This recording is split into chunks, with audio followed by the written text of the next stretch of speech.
20 victims, 21 lakh की चोरी, 6 ATMs को लूटा गया, 3 व्यक्ति शक के घेरे में।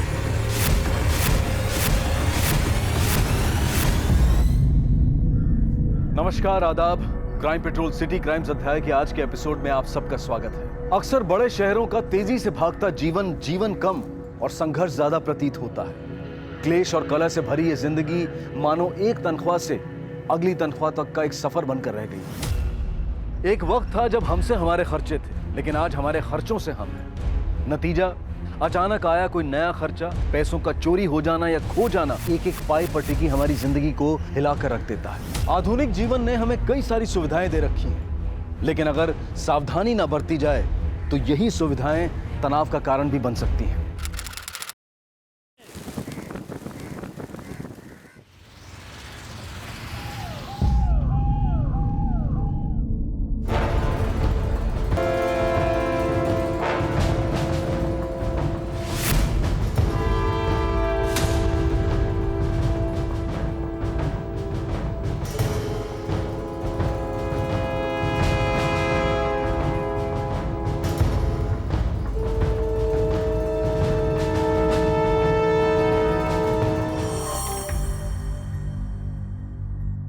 डॉक्टर, क्या हुआ? अभी के लिए थिंग्स आर अंडर कंट्रोल, पर जितनी जल्दी हो सके ऑपरेट करना होगा। हाँ मैम, ऑपरेट कर दीजिए। ओके, आप डिपॉजिट पे कर दो, हम इमीडिएटली ऑपरेशन शुरू कर देंगे। कितना करना पड़ेगा? अभी के लिए एडवांस 50,000 डिपॉजिट करा दीजिए। 50,000? एवढे पैसे कुठून आले? तू काळजी नको, मी करतो काहीतरी, और कुछ भी लगा तो मुझे फ़ोन कर, ठीक है? चिंता मत कर, मैं करता हूँ, काळजी नको, मी आलो। सांभाळ।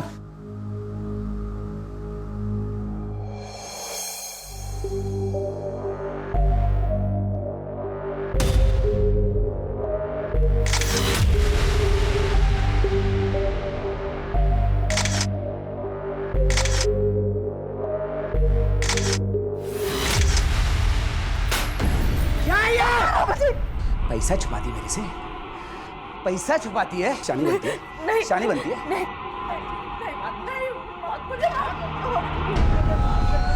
मानना मत। अबू प्लीज जाने दो ना अम्मी को। क्या हुआ? ये सारा पैसा जमा करके ऐश करेगी तू अकेले मेरे से? अरे छोड़ ना, वो लोग का रोज का लफड़ा है। चल ना, तू चल यहाँ से, आजा।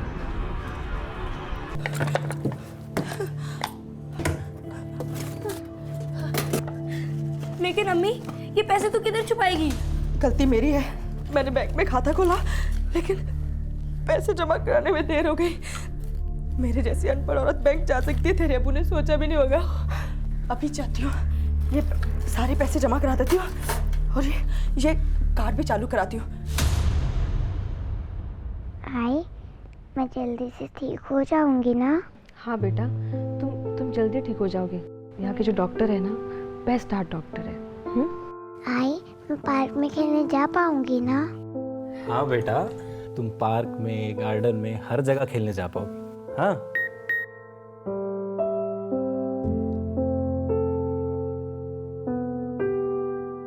आरती, पैसे डिपॉजिट हो गए।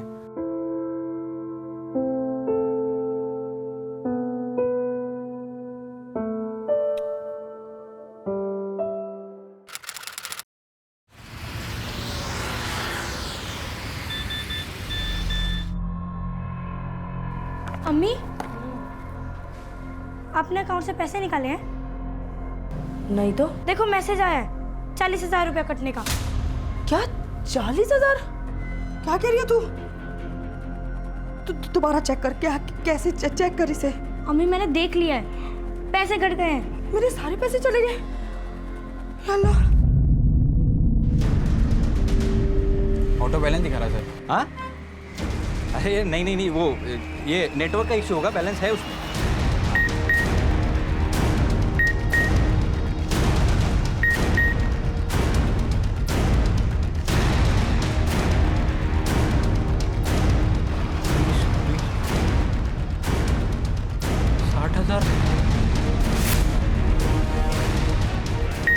अरे पैसे कट गए मेरे।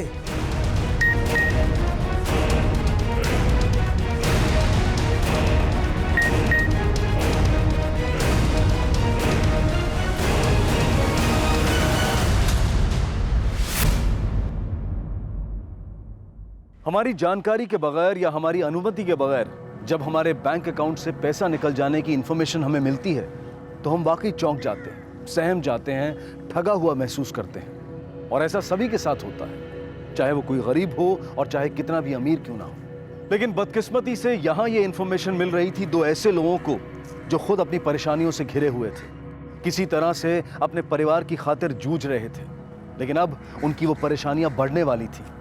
उनके साथ हो रहे कुटिल खिलवाड़ की उन्हें कोई खबर नहीं थी। लेकिन खाता पूरा खाली है सर। वो तो मुझे सिस्टम में दिख रहा है, लेकिन इसमें हमारा कोई फॉल्ट नहीं। आपने किसी को पासवर्ड दिया है क्या? लिफाफा दिया होगा या कार्ड दिया होगा?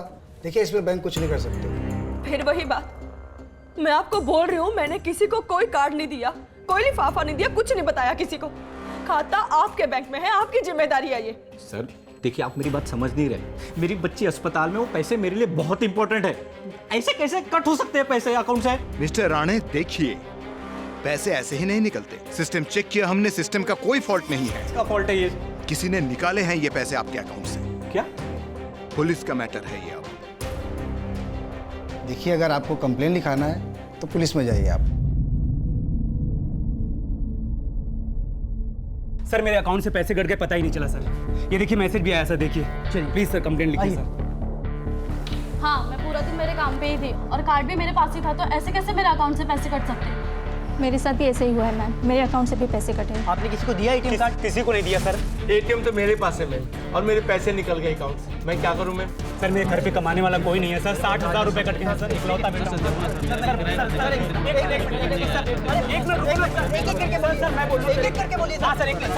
मैंने मेरे फैमिली को भेजने के लिए रखे थे पैसे, सारे के सारे कट गए। आपने अपना कार्ड आखिरी बार कब और कहाँ यूज किया था? बोरीवली में ITI बैंक के ATM में कार्ड यूज किया था। मैंने अपना ये कार्ड बोरीवली के ITI बैंक के ATM में यूज किया था सर। बोरीवली के ITI बैंक के ATM से पैसे निकाले थे। बोरीवली में ITI बैंक के ATM से पैसे निकाले थे। ITI बैंक के ATM में। आपने किसी को अपना पिन या पासवर्ड बताया था? नहीं। कितने पैसे कटे? 60,000 रुपए सर। 35,000, 15,000, 20,000, 10,000। 75,000 रुपए कट गया मैडम, देखिए। सर सर मुझे घर पे भेजने थे सर 25,000 रुपए। मैं फैमिली के लिए भेजने सर, मेरे माँ बाप। सर मेरे पैसे कट गए सर। कितना कट हुआ है? 60,000 कट गए सर। सर मेरे 20,000 हुए। सर मुझे भी कंप्लेंट लिखानी थी सर।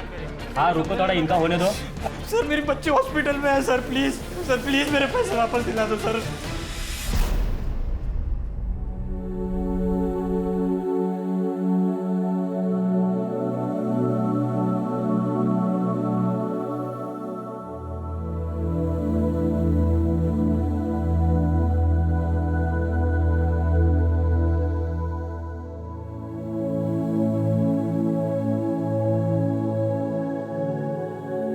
क्या हुआ अम्मी? पैसे वापस नहीं मिले? बैंक वाले कह रहे हैं कि पुलिस में जाओ करके। पुलिस में गई तो तेरे अब्बू मुझे मार देंगे। मैंने सोचा था बैंक में पैसे रखूंगी तो वहां महफूज रहेंगे, लेकिन वहां भी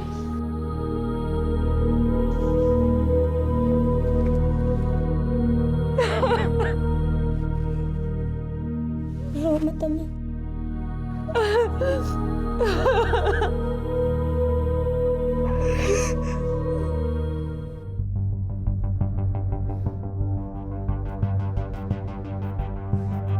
दोस्तों से मांग के थक गया था सर मैं, किसी ने मदद नहीं की मेरी। फिर एक दोस्त ने मदद की सर, लेकिन वो भी पैसे चले गए। तुमने अपना कार्ड ATM में आखिरी बार कब और कहाँ यूज किया था? सर कल सुबह बोरीवली के ITI बैंक के ATM से कुछ पैसे निकाले थे मैंने। मेरी बच्ची हार्ट पेशेंट है सर, अगर उसको ऑपरेशन नहीं हुआ तो वो मर जाएगी साहब। सर प्लीज मेरे पैसे वापस दिला दो सर। आप शांत हो जाइए, पानी पीजिए, देखते हैं हम क्या कर सकते हैं। इस केस को हम प्रायोरिटी पे फॉलो करेंगे, आप सबके पैसे मिल जाएंगे, डोंट वरी। चलिए सर।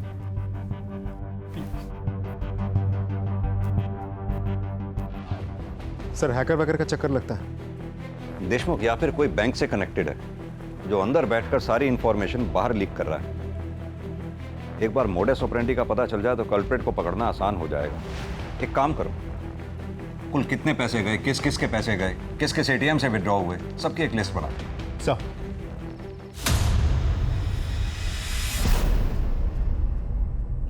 ज्यादा लोगों की शिकायतें दर्ज की गई हैं अब तक। कुल 21 लाख रुपए गायब होने की संभावनाएं सामने नजर आ रही हैं। इस बीच पुलिस अधिकारी बारीकी से मामले की तफ्तीश कर रहे हैं। जैसा कि आपने अभी अभी देखा, पुलिस ने और लोगों से अनुरोध किया है कि किसी के साथ ऐसा कुछ हुआ हो तो वो सामने आकर रिपोर्ट दर्ज करवाएं।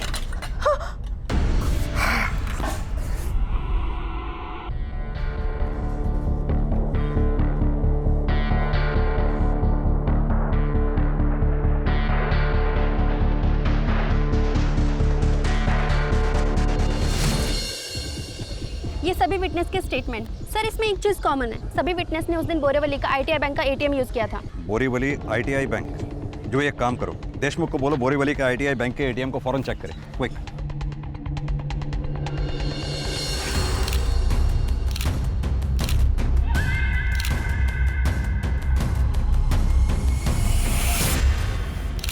सर यहाँ मेरी ड्यूटी सुबह 8 से रात के 8 बजे तक है, उसके बाद शिफ्ट खत्म। फिर तुम्हारे चले जाने के बाद? सर दूसरा गार्ड है ही नहीं, मैं सिर्फ अकेला हूँ। CCTV camera? सर वो तो मेन ब्रांच से कनेक्टेड है। सर लगता है इस ATM को टेम्पर किया गया है। अंदर बात करके फुटेज निकलवाओ। जी सर।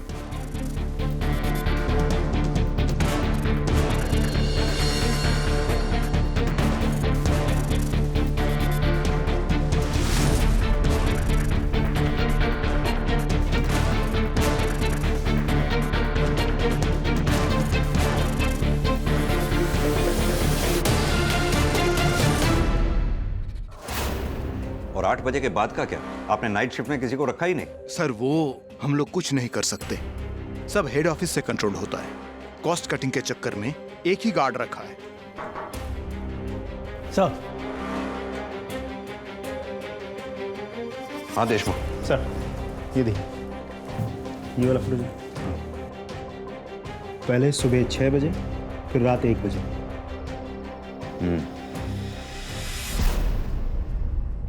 ये देखिए, ये लेटेस्ट मॉडल है और ये बेस्ट फोन है। इनफैक्ट मैं खुद ये फोन खरीदने वाली हूँ।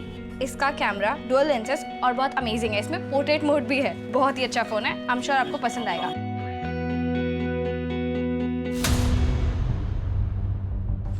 सर कोई गैंग है, यही बात तो क्लियर है, लेकिन एग्जैक्ट मोडस ऑपरेंडी क्या है ये तो CCTV से भी समझ में नहीं आ रहा। देशमुख, मुझे लगता है या तो इन लोगों के पास कोई मशीन है या फिर कोई ऐसा पार्ट जिसे ये सुबह आकर ATM मशीन में फिक्स कर देते हैं, जो उस दिन यूज हुए सभी डेबिट कार्ड, क्रेडिट कार्ड, सबकी डिटेल्स को रीड कर लेता है और रात को मौका पाकर वो मशीन को निकाल के ले जाता है। और फिर उन्हीं कस्टमर्स की इन्फॉर्मेशन यूज करके अलग अलग बैंक से पैसे विड्रॉ करते होंगे। लेकिन एक बात मुझे समझ में नहीं आ रही है सर, इस गैंग को कैसे पता होता है कि मशीन लगाते वक्त या निकालते वक्त कोई उन्हें देख नहीं लेगा, किसी की नज़र नहीं होगी उन पर, या फिर बैंक में बैठ के CCTV में कोई सब कुछ मॉनिटर नहीं कर रहा होगा। देशमुख, ये भी तो हो सकता है कि बैंक में बैठा कोई एम्प्लॉय उन्हें ये इन्फॉर्मेशन लीक कर रहा हो, या फिर उन लोगों ने रिस्क लिया और वो लकी निकले। एक काम करो, इस ब्रांच में और मेन ब्रांच में जितने भी एम्प्लॉयज़ हैं, सभी एम्प्लॉयज़ को स्कैन करो, उनके एड्रेसेस, कॉल डिटेल्स वगैरह वगैरह। पता करो क्या है, कोई ऐसा एम्प्लॉय है जिसका पिछले दिनों अचानक खर्चा बढ़ा हो, स्पेंडिंग पैटर्न, या फिर कोई ऐसा एम्प्लॉय जिसके हिस्ट्री शीटर या अपराधी किस्म के लोगों से ताल्लुकात हो, खासतौर से ऐसे लोग जो पिछले कुछ दिनों में फाइनेंशियल स्कैम में पकड़े गए, सब कुछ। और हाँ, हमें ये काम जल्द से जल्द करना होगा, इससे पहले कि कई और लोगों के पैसे चले जाएं।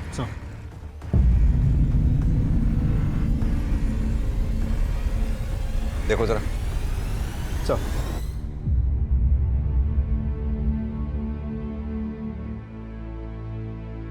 साहब पैसों का कुछ कीजिए, मर मर के पैसे इकट्ठे किए थे साहब।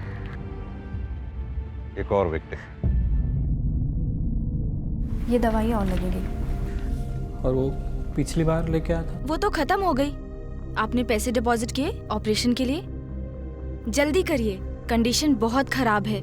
ऑपरेशन नहीं किया तो प्रॉब्लम हो जाएगी। नहीं, मैं कोशिश कर रहा हूँ। एक फाइनेंशियल एड फैसिलिटी है, हर हॉस्पिटल में होती है, हमारा हॉस्पिटल भी देता है। आप उनसे बात करके देखो ना। जी थैंक यू। मतलब बेसिकली आपको ऑपरेशन का 30% पैसा जमा करना होगा, बाकी का पैसा आपको हॉस्पिटल लोन में देगा। सर हमारे पास पैसे होते तो हम यहाँ नहीं आते। उतना तो लगेगा ही, उसके बिना नहीं होगा। आप कोशिश तो कीजिए।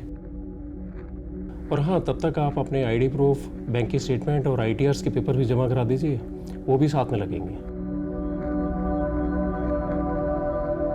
किसी के उठाए एक कदम से न जाने कितने परिवार और अनगिनत लोगों की जिंदगियां तितर बितर हो जाती हैं। और दुर्भाग्यवश चोरी करने वाला चोर एक पल के लिए रुककर यह नहीं सोचता है कि उसके इस किए का परिणाम क्या होगा। यह भी नहीं सोचता है कि अगर कोई उसके साथ ऐसा करे तो उसका क्या हाल होगा। कौन थे ये चोर जो अपने फायदे के लिए किसी भी हद तक जाने को तैयार थे, फिर वो चाहे किसी के सपनों की बलि चढ़ाना हो या किसी की जान की। सर, बैंक एम्प्लॉयज के call details, addresses, background check सभी स्कूटनी कर ली, लेकिन कुछ हाथ नहीं लगा।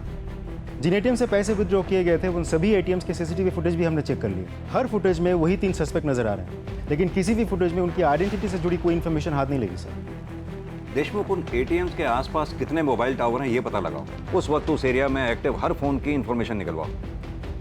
अब इन तीनों तक पहुंचने का यही एक तरीका है। लेकिन सर, उस टाइम तो वहाँ हज़ारों फ़ोन एक्टिव होंगे। शिंदे, 1000, लाख, 10 लाख जितने भी हो, ऐसी सिचुएशन में हमारे पास कोई और ऑप्शन नहीं है। राइट। कई लोगों की, कई फैमिलीज की उम्मीदें हम पर टिकी हैं। चाहे जो भी हो, इन क्रिमिनल्स को जल्द से जल्द पकड़ना है, एट एनी कॉस्ट। जी सर। जी सर।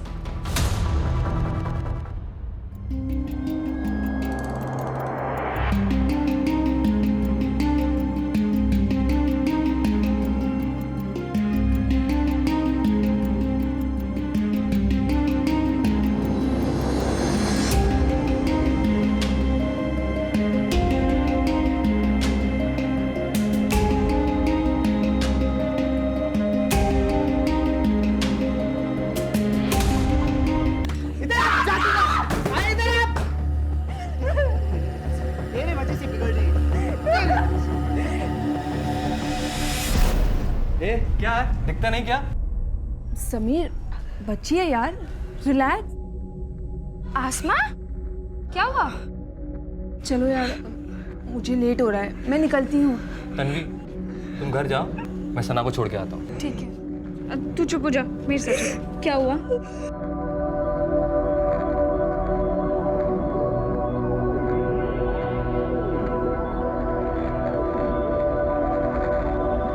मुझे घर जाना है, अम्मी अकेली है, अम्मी को जरूरत है। आसमा, शांत हो जाओ, रिलैक्स, बैठो, पानी पियो पहले। मुझे ये बताओ कि क्या हुआ? किसी ने डांटा, मारा किसी ने? अब्बू ने अम्मी को मारा? आसमा, अगर ऐसा है तो तुम और अम्मी पुलिस को जाके सब कुछ बताती क्यों नहीं? बताया था एक बार, अब्बू छुट के घर वापस आए तो उन्होंने अम्मी को और मारा। अब आसमा, मैं हेल्प करूंगी तुम्हारी और तुम्हारी अम्मी की। बताओ मुझे। अब पुलिस के पास नहीं जाएंगे, अब हम यहाँ से भाग जाएंगे। लेकिन अम्मी ने जो पैसे छिपा कर रखे थे वो तन्वी बेटा, खाना लगाओ भाई, कितना टाइम हो गया? जी अब्बू। जल्दी। अब मैं चलती हूँ। क्या गिरा भाई? कुछ नहीं अब्बू, वो बस।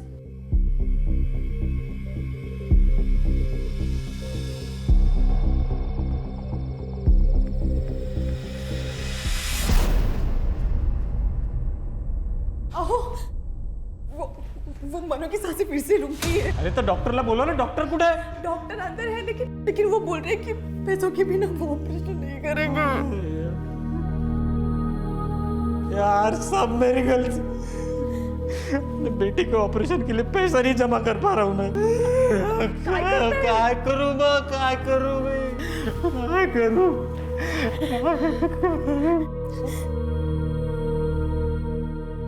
एक मिनट, ये कंगन ले लो और इसे बेच दो। आरती, ये तेरे आई के कंगन है। लेकिन मनु की जान से तो ज्यादा कीमती नहीं है ना। इसे जो भी मिलेगा देके बाकी का लोन लेंगे।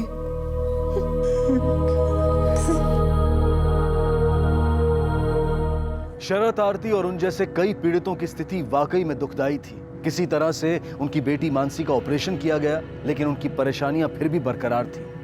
इलाज के लिए गए कर्जे ने उनका जीना दूभर कर दिया था। वहीं दूसरी तरफ मायूस जिंदगी और बेरहम हिंसक पति से बचकर अपनी बेटी अस्मा के साथ कहीं दूर भाग जाने की जोया की योजना दिन ब दिन नाकामयाब नजर आ रही थी। इधर पुलिस अब भी अपनी कोशिशों में लगी हुई थी। उनके सामने कुछ 5 लाख फोन नंबरों में से अपराधियों के 3 फोन नंबर्स को ढूंढ निकालने जैसा विशाल का लक्ष्य था। बदकिस्मती से समय निकलता जा रहा था। पीड़ितों की परेशानियां बढ़ रही थीं और साथ ही बढ़ रहा था चोरों का हौसला।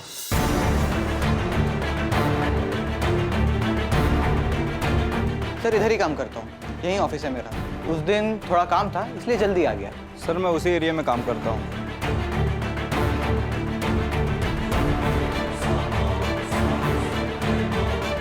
Hello. Hello, good morning. Good morning. मैं लेट तो नहीं हुई?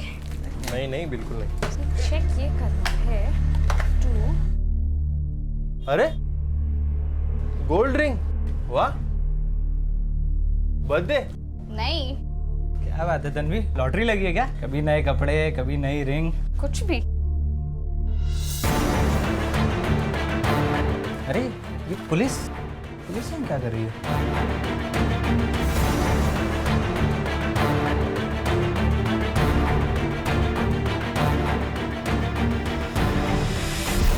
तन्वी कुरैशी। सर इस तन्वी कुरैशी की सारी इन्फॉर्मेशन निकलवाई मैंने। भाई और बाप के साथ रहती है, मलाड वेस्ट के एक मोबाइल शॉप में काम करती है। सैलरी करीब 18,000 रुपये, लेकिन खर्चे बहुत ज़्यादा है, इसीलिए डाउट गया इस पर। रॉबरी के बाद से ही रोज़ नए कपड़े, नया मोबाइल फ़ोन। अभी तक कोई ठोस सबूत तो हाथ नहीं लगा सर। देशमुख, वो सीसीटीवी फुटेज फिर से दिखाओ मुझे। सर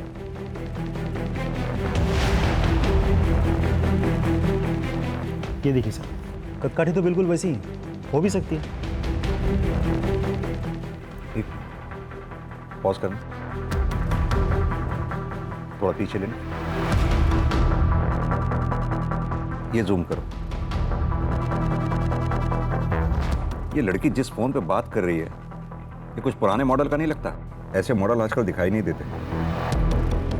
पता करो इस तरह के फोन कहाँ बिकते हैं, ट्रैक डाउन करो, खासकर इस एरिया में। बताइए, हम लोग को बात करने दीजिए ना। मैम हमें हमारा पैसा दिला दीजिए, और कुछ नहीं चाहिए हमें कुछ नहीं चाहिए, हमको हमारा पैसा चाहिए। अरे कसम से आप भी कैसे, हम लोग को बात का हमें हमारा पैसा चाहिए। रजिस्टर है, सबको मिल जाएगा। आप लोग सर आपने बोला था कुछ हो जाएगा सर। मैम ऐसे नहीं होता ना। एक मिनट शांत हो जाइए आप लोग, शांत हो जाइए प्लीज। हम आपका ही केस फॉलो कर रहे हैं, पुलिस अपना काम कर रही है, थोड़ा समय दीजिए, देखते हैं हम क्या कर पाते हैं। And please cooperate with us. Sir लेकिन कब तक मिलेंगे हमारे पैसे सर? लोगों से कर्जा लेके फंस चुके हैं हम लोग। Sir please, I request you sir, please हमारा पैसा वापस दिला दीजिए। और सर वो बैंक वाले बोलते हैं इंश्योरेंस से पैसे मिल जाएंगे, लेकिन अभी तक कुछ नहीं हुआ, ना कुछ होता दिखाई दे रहा है सर। हम लोग तंग आ चुके हैं, हमें बस हमारा पैसा दिला दीजिए और कुछ नहीं चाहिए। शांत तो हो जाइए। आप लोगों के ऊपर क्या गुजर रही है हमें खबर है इस चीज की, लेकिन पुलिस भी हाथ पे हाथ रख के तो नहीं बैठी ना।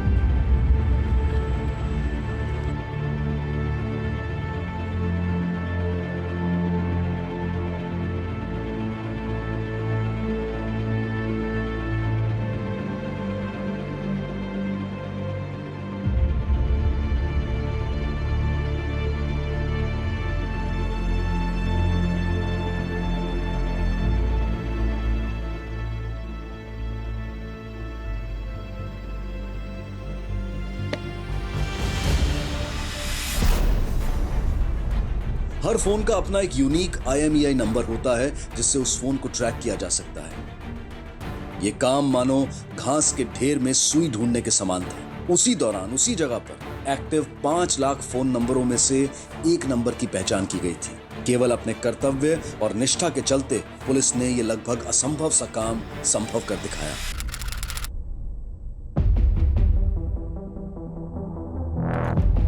सर इंटरनेट के जरिए मैंने कुछ लोकल सेलर से पूछताछ की। उस मोबाइल का पर्टिकुलर मॉडल तो आउट ऑफ सर्कुलेशन है, लेकिन कांदिवली लिस्ट में एक जगह है, कुछ सेलर्स है जो पुराने हैंडसेट बेचते हैं, लेकिन उनमें से किसी ने भी ये मोबाइल नहीं बेचा सर। सर वो बुरखी वाली लड़की जिस फ़ोन पे बात कर रही थी उसका IMEI नंबर हमने ऑब्टेन कर लिया है। Good job Shinde. Thank you sir. जब उसने फ़ोन पे बात की तो उसकी टाइमिंग और लोकेशन को मैच करके हमने नंबर निकाल लिया। Very good sir. अब इस IMEI नंबर पकड़ के हम उस दुकान तक पहुंच सकते हैं जहाँ से ये मोबाइल बेचा गया था। Great, get it as soon as possible. Sir हाँ सर, एक नहीं 3 मॉडल बेचे थे ये। एक आदमी आया था जिसको पुराने मॉडल चाहिए थे। उसकी शक्ल वगैरह याद है? ठीक से तो याद नहीं सर, लेकिन बता सकता हूँ नॉर्मल हाइट का था और 30 के आसपास, मतलब 35 के अंदर समथिंग। शक्ल याद नहीं है, लेकिन 3 फ़ोन बेचा था वो याद है। वो तो सर कंपनी ने एक्चुअली मॉडल बनाना बंद कर दिया था और मैंने बोला भी था उसको वो मॉडल लो जो मार्केट में चल रहा है। वरना पार्ट्स नहीं मिलते सर। उसमें मेरा भी थोड़ा सा फ़ायदा था कि मेरा पुराना स्टॉक निकल रहा था। बायर के डिटेल्स वगैरह? हाँ सर, 6 महीने पहले तक की डिटेल रखता हूँ मैं। 1 मिनट। सर सीसीटीवी नहीं है।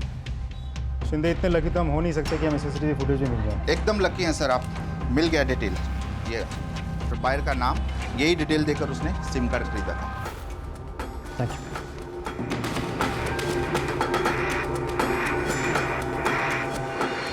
सर 2 सिम कार्ड्स जाली डॉक्यूमेंट्स के थ्रू बनवाए गए थे, फेक नामों पर। Damn it. तीसरे की इन्फॉर्मेशन सही है सर, मैं दिखा रहा हूँ।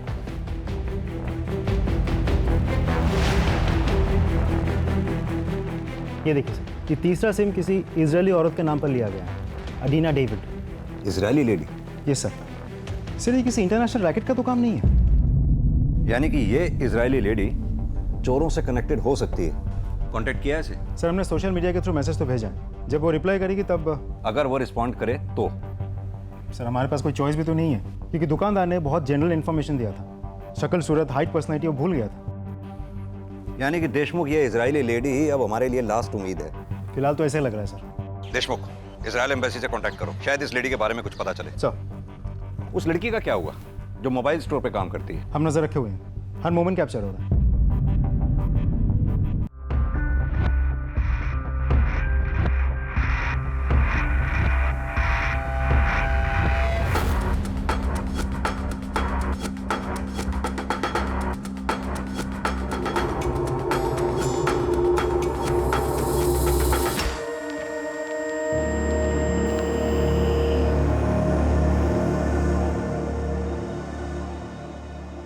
और कोई चारा नहीं अज़मा, दर्द होगा लेकिन इतना नहीं जितना तेरे अब्बू के पीटने से होता है। जैसे तैसे करके वो पैसे इकट्ठा किए थे, तेरे अब्बू से छुपाए। फिर से नहीं होगा अज़मा, फिर से नहीं होगा। वैसे भी एक न एक दिन तेरे अब्बू ने हमारी जान तो ले ही ले ली। मैं नहीं चाहती कि मुझे कुछ हो और तू अकेली रह जाए। मुझे नहीं पता मेरे मरने के बाद वो आदमी तेरे साथ क्या करेगा। तू नहीं समझती अज़मा, तेरी खातिर बोल रही हूँ अज़मा, तेरी खातिर बोल रही हूँ।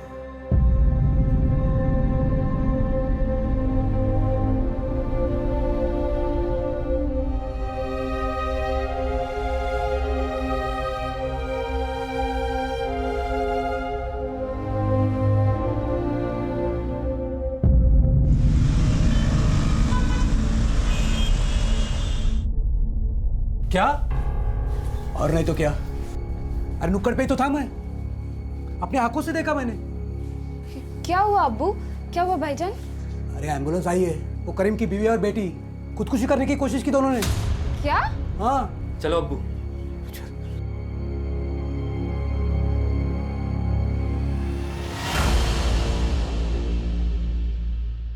इट्स अंडर कंट्रोल, ठीक हो जाएंगे दोनों। लकीली सही टाइम पर ये घर पहुंच गए थे, वरना कुछ भी हो सकता था सर। नए पुराने काफी घाव है उनके शरीर।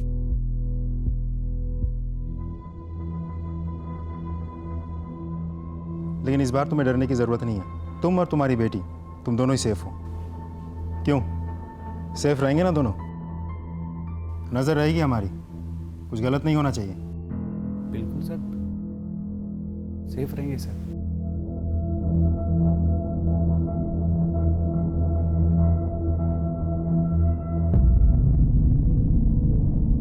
शुक्र है कि एक भयानक आपदा टली और किसी तरह से मां बेटी की जान बच पाई। लेकिन चोरी हुए पैसों को लेकर जोया और अन्य पीड़ितों की तकलीफें अब भी बरकरार थी। एक तरफ पुलिस किसी भी तरह की बढ़त पाने में असफल थी और दूसरी तरफ चोरों की हिम्मत और हौसला दिन ब दिन बढ़ता जा रहा था। इस सिलसिले के जारी रहते कई मासूम लोगों की बलि चढ़ना तय था। सर, उस इजरायली औरत का रिप्लाई आ गया है। Very good. नंबर भेजा है सर, कांटेक्ट करो। Yes sir. Hello miss Arina David. Yes.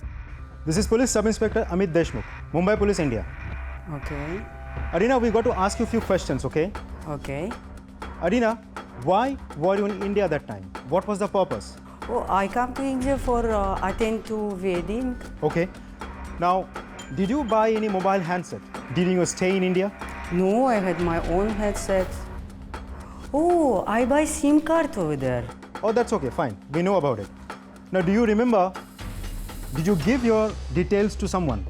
I give all my details to the shop, right? And it was so legal. Adina, was it a young lady? No, it was young boy. It's like his name Rohi, Rohu, I can't remember. Okay.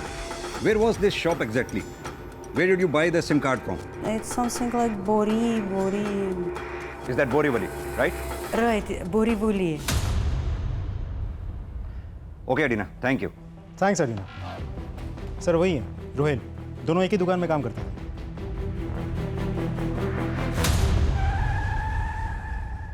Tanvi Qureshi और रोहेल शेख कहाँ है दोनों? Sir Tanvi तो आज छुट्टी पे है और रोहेल आज काम पे नहीं आया. बोल रहा था तबीयत खराब है. एड्रेस दो. Okay sir. शिंदे तन्वी पे कौन नजर रख रहा है? कांस्टेबल कामले सर. फोन लगाओ.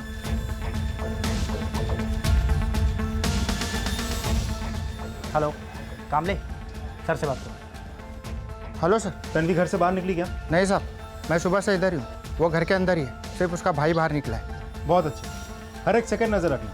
अगर वो घर से बाहर निकले तो पीछा करो और मुझे अपडेट करो. हो सर. जय Hind. Okay sir address. Thank you. Rohail तो घर पे है नहीं सर, क्या हुआ? लेकिन रोहिल ने दुकान पे तो बोला कि उसकी तबीयत खराब है. वो सुबह दुकान के लिए ही निकला था. कुरैशी साहब. जी सर. साहब आप यहाँ, क्या बात है? ये बात तो आप अपनी बेटी तन्वी से पूछिए. रोहेल कहाँ है? रोहिल, मुझे कैसे पता रोहिल? झूठ मत बोलो तन्वी. हमने सीसीटीवी फुटेज में तुम तीनों को एटीएम से पैसे चुराते हुए देखा है. तुम और रोहेल. तीसरा कौन था तुम्हारे साथ?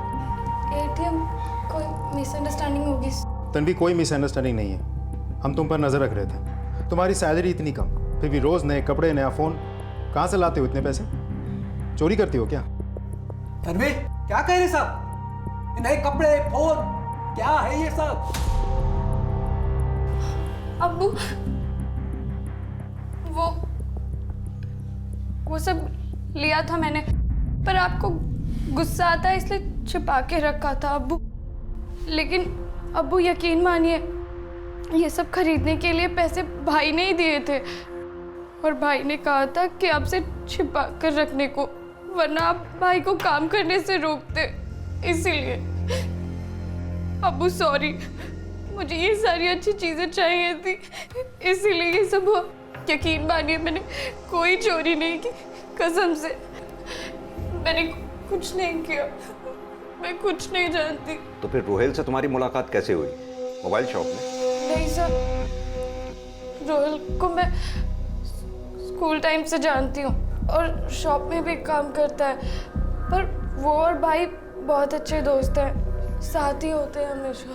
भाई का नाम क्या है? समीर. चलो तन्वी, अगर हम तुम्हारी बात मान भी लें कि तुम इन चोरी में शामिल नहीं हो, हमने सीसीटीवी फुटेज में 3 लोगों को एटीएम से पैसे चुराते देखा है. 2 लोग तो हो गए, रोहेल और समीर. तीसरी लड़की कौन हो सकती है अगर तुम नहीं हो तो? नहीं पता सर, शायद भाई की गर्लफ्रेंड सना हो. ये समीर कहाँ मिलेगा?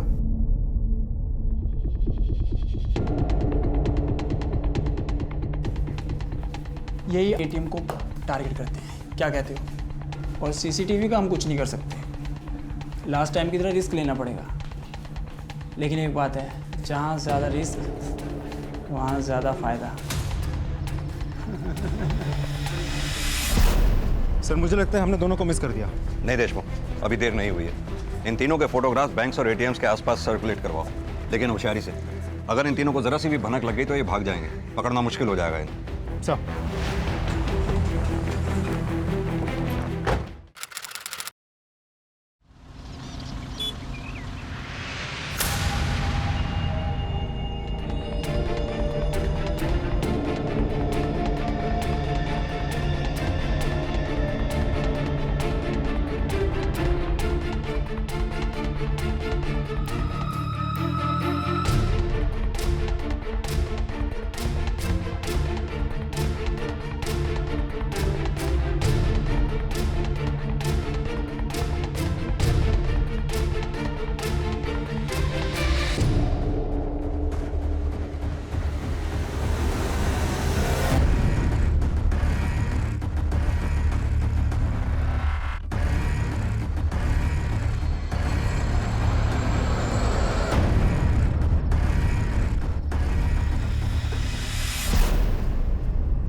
सर हम लोग डिसेंट फैमिली से सर, जॉब करते हैं, ये चोरी वगैरह तो।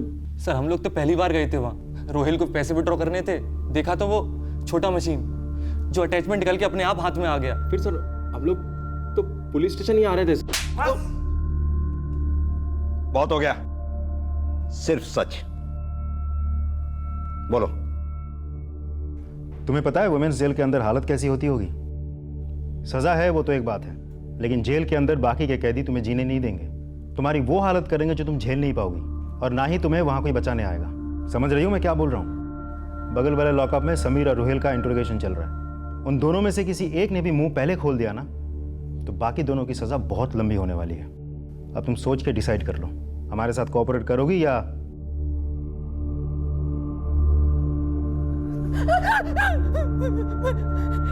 21 लाख निकाला था हम लोगों ने सर।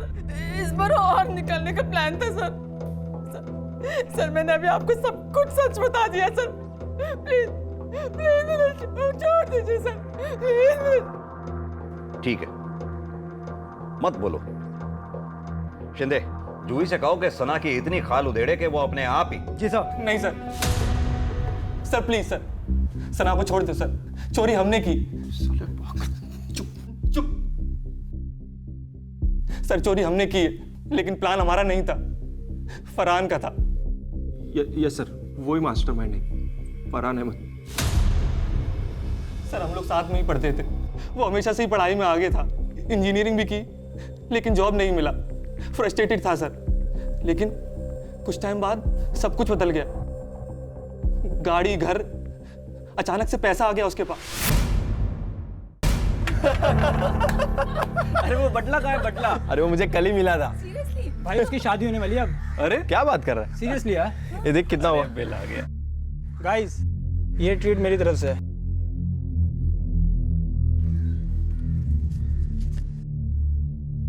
क्या बॉस, कोई लॉटरी लगी है क्या? समझ ले, लग गई है लॉटरी। मजाक मत कर, सच बता। तुम लोगों की भी लग सकती है। दम चाहिए, लेकिन रिस्क लेना पड़ेगा। रिस्क लोगे तो फायदा होगा, नहीं तो बैठे रहो ऐसे ही। या कीप द चेंज।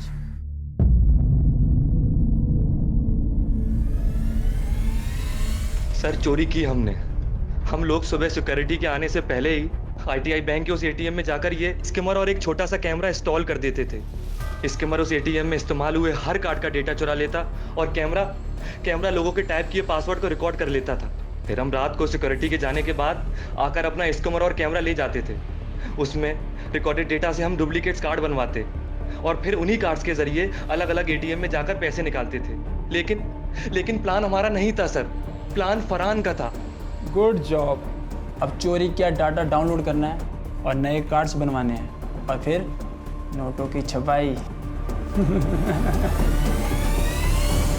दूसरों की जिंदगियां बर्बाद करके गाड़ी और फ्लैट खरीदोगे? जिनके पैसे लूटे उनके बारे में कभी सोचा? कितनी दिक्कतें आई होंगी उन्हें। किसी का बच्चा अस्पताल में, किसी के माँ बाप गरीबी की जिंदगी जी रहे, किसी की सारी सेविंग लूट गई। सोचा कभी उनके बारे में? सर फरहान अहमद का कुछ पता नहीं चल रहा है, कहाँ गायब हो गया वो? ये स्किमर्स वगैरह अरेंज करना, इतनी प्लानिंग करना कोई आसान काम नहीं है। ये कोई छोटा मोटा क्रिमिनल नहीं, पहुंचा हुआ क्रिमिनल होगा। ये रोहिल, समीर, सना उसके प्यादे हैं। असली रैकेट काफी बड़ा है। चलो सब। पुलिस का मानना बिल्कुल सही था।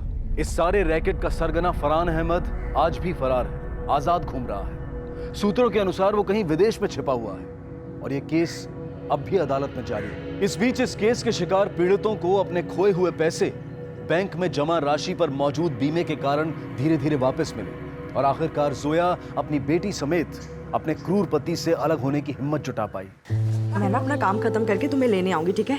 अच्छे से जाना। पुलिस के हस्तक्षेप के कारण जोया और अस्मा आज एक सुरक्षित जीवन जी रहे हैं। बाय। उन्हें मजबूर होकर शहर छोड़कर नहीं भागना पड़ा।